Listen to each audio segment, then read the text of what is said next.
Every time a friend succeeds, I die a little, turning envy into growth. We humans are naturally compelled to compare ourselves with one another. We are continually measuring people's status, the levels of respect and attention they receive, and noticing any differences between what we have and what they have. For some of us, this need to compare serves as a spur to excel through our work. For others, it can turn into deep envy, feelings of inferiority, and frustration that lead to covert attacks and sabotage. In ancient times, those who felt intense envy might have acted upon it through violence, forcefully taking what the other had or even resorting to murder.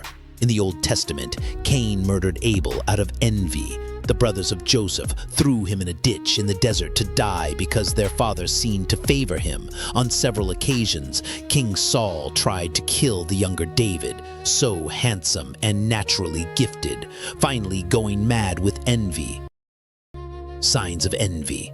1. Micro-expressions. Envy is most associated with the eyes. The root of the Latin word for envy, invidia, means to look through, to probe, with the eyes like a dagger. The early meaning of the word was associated with the evil eye and the belief that a look could actually convey a curse and physically harm someone. The eyes are indeed a telling indicator, but the envious microexpression affects the entire face. You will notice the envier's eyes momentarily boring into you, with a look that suggests disdain and a touch of hostility. It is the look of a child who feels cheated. Although the look will be a little too direct and held a little too long, it still will not last more than a second or two. It is usually followed with a strained, fake smile. Often you will see the look by accident as you suddenly turn your head their direction, or you will feel their eyes burning into you without directly looking at them. On the other hand, tell suspected enviers some good news about yourself, a promotion, a new and exciting love interest, a new job, a book contract. You will notice a very quick expression of disappointment. Their tone of voice as they congratulate you will betray some tension and strain. Equally, tell them some misfortune of yours and notice the uncontrollable microexpression of joy in your pain, what is commonly known as schadenfreude. Their eyes light up for a fleeting second. People who are envious cannot help feeling some glee when they hear of the bad luck of those they envy. If you see such looks in the first few encounters with someone, and they happen more than once, be on the lookout for a dangerous envier entering your life.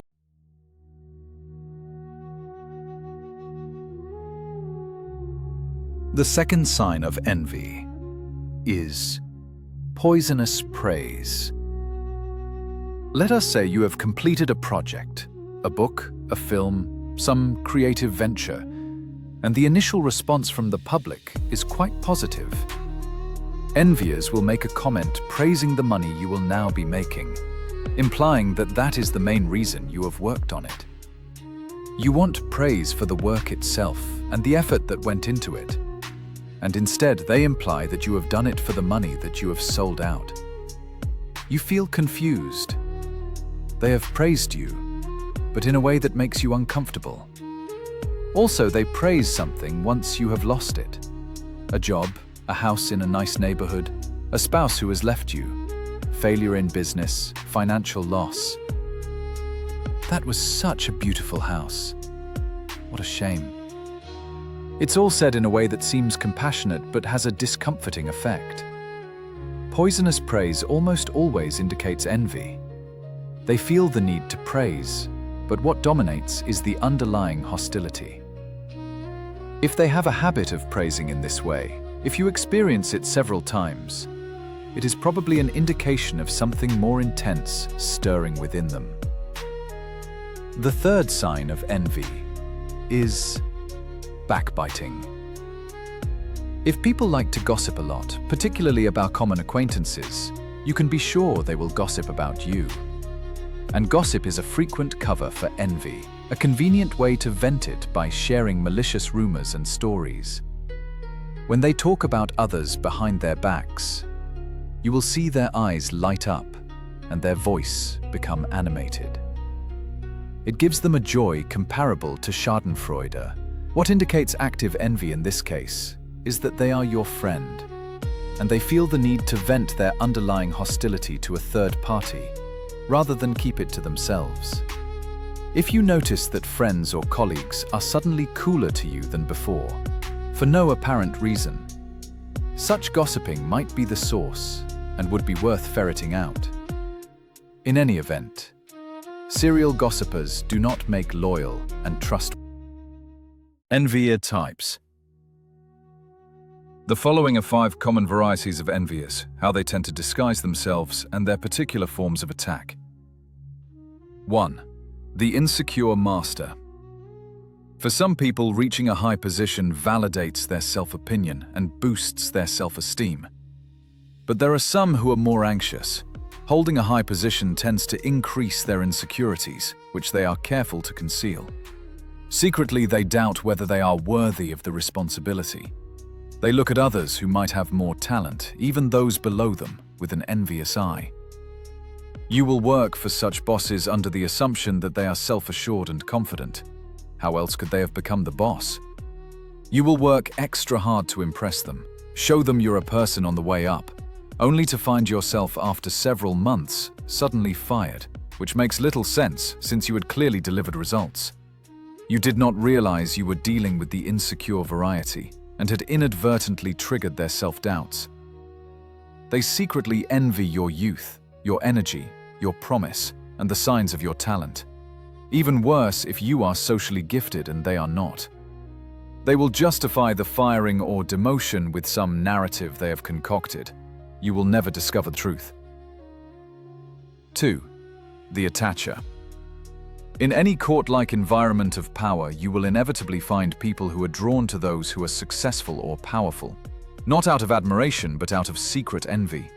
They find a way to attach themselves as friends or assistants. They make themselves useful. They may admire their boss for some qualities, but deep down they believe they are entitled to have some of the attention he or she is getting, without all the hard work. The longer they are around the high achiever, the more this feeling gnaws at them. They have talent, they have dreams. Why should the person they work for be so favored? They are good at concealing the undercurrent of envy through excessive fawning. But these types attach themselves because it gives them some kind of satisfaction to spoil and wound the person who has more. They are drawn to the powerful out of a desire to harm them in some way. These types have a trait that is quite common to all enviers. They lack a clear sense of purpose in their life. They do not know their calling. They could do many things, they think, and often try different jobs. They wander around and feel empty inside. They naturally envy those who act with a sense of purpose and will go so far as to attach themselves to such a person's life, partly wishing to get some of what they themselves are missing, and partly desiring to harm the other person. 3. The status fiend. As social animals, we humans are very sensitive to our rank and position within any group. We can measure our status by the attention and respect we receive.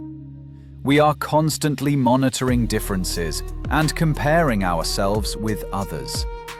But for some people, status is more than a way of measuring social position. It is the most important determinant of their self-worth. You will notice such fiends by the questions they ask about how much money you make, whether you own your home, what kind of neighborhood it's in, whether you occasionally fly business class, and all of the other petty things that they can use as points of comparison. If you are of a higher social status than they are, they will conceal their envy by appearing to admire your success. But if you are a peer or happen to work with them, they will be sniffing for any sign of favoritism or privileges they don't have, and they will attack you in underhanded ways, undermining your position within the group. If you are around such types, try to downplay or conceal what you have that might trigger envy, and talk up their possessions, skills, and status in whatever way you can.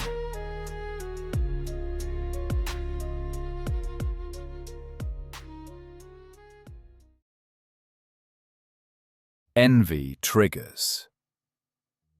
The most common trigger is a sudden change in your status, which alters your relationship to friends and peers. This is particularly true among people in your own profession. This has been known for a long time. As Hesiod noted in the 8th century BC, the potter envies the potter, the craftsman, the writer, the writer. If you experience success, those in your field who have similar aspirations but who are still struggling will naturally feel envious. You should be reasonably tolerant of this, because if the tables were reversed, you would probably feel the same. Do not take so personally their faint praise and veiled criticisms. But be aware that among some of these peers, envy can turn active and dangerous. The second is people's natural gifts and talents that will stir up the most intense forms of envy.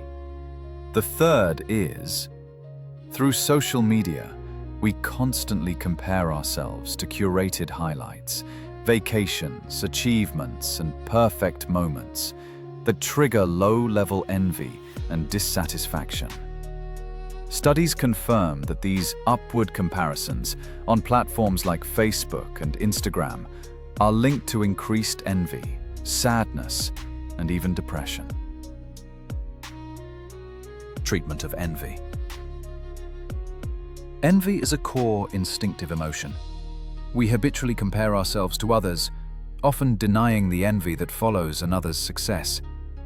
This reaction starts with a quick pang, "I want that," flanked by subtle resentment and then rationalization. The key is noticing these early signals without shame. Since comparison is part of our nature, the goal isn't to eliminate envy, but to transform it. By observing it, grounding self-worth internally, and channeling that energy into personal growth and positive motivation. 1. Move closer to what you envy.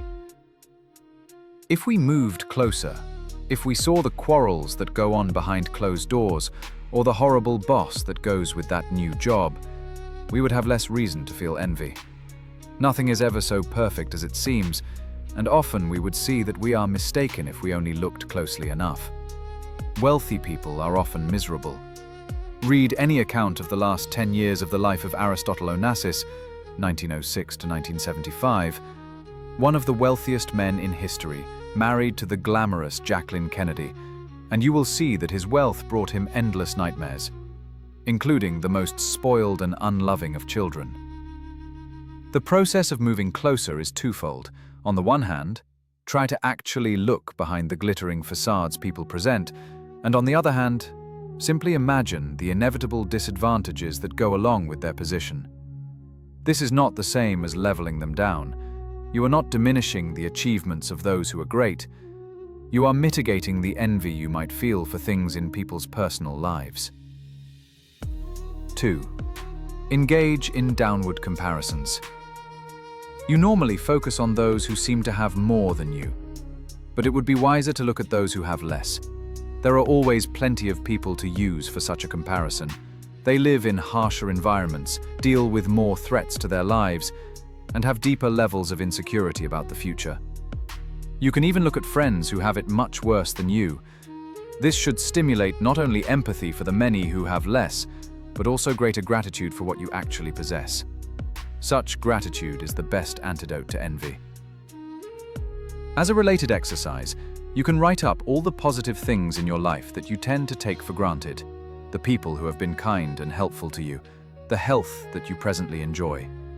Gratitude is a muscle that requires exercise or it will atrophy. 3. Practice Mitfreud. Schadenfreude, the experience of pleasure in the pain of other people, is distinctly related to envy as several studies have demonstrated. When we envy someone, we are prone to feel excitement, even joy, if they experience a setback or suffer in some way. But it would be wise to practice instead the opposite, what the philosopher Friedrich Nietzsche called Mitfreud, joying with. As he wrote, "The serpent that stings us means to hurt us and rejoices as it does so. The lowest animal can imagine the pain of others, but to imagine the joy of others and to rejoice at it is the highest privilege of the highest animals." This means that instead of merely congratulating people on their good fortune, something easy to do and easily forgotten, you must instead actively try to feel their joy as a form of empathy. This can be somewhat unnatural, as our first tendency is to feel a pang of envy, but we can train ourselves to imagine how it must feel to others to experience their happiness or satisfaction.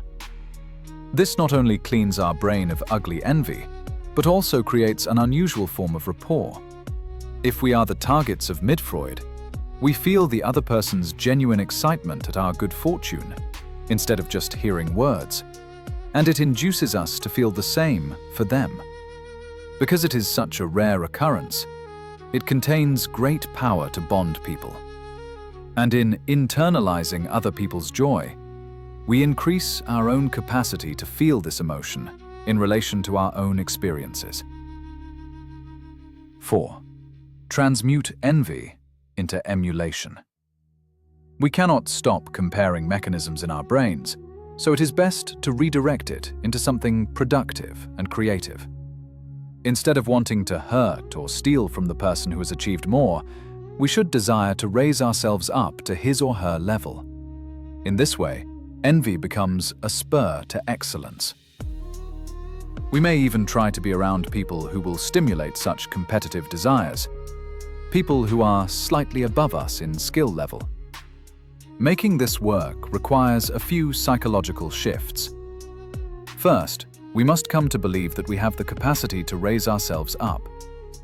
Confidence in our overall abilities to learn and improve will serve as a tremendous antidote to envy. Instead of wishing to have what another has and resorting to sabotage out of helplessness, we feel the urge to get the same for ourselves and believe we have the ability to do so. Second, we must develop a solid work ethic to back this up. If we are rigorous and persistent, we will be able to overcome almost any obstacle and elevate our position. People who are lazy and undisciplined are much more prone to feeling envy. Related to this, having a sense of purpose, a feel for your calling in life, is a great way to immunize yourself against envy. You are focused on your own life and plans, which are clear and invigorating. Thanks for watching, and don't forget to subscribe to our channel.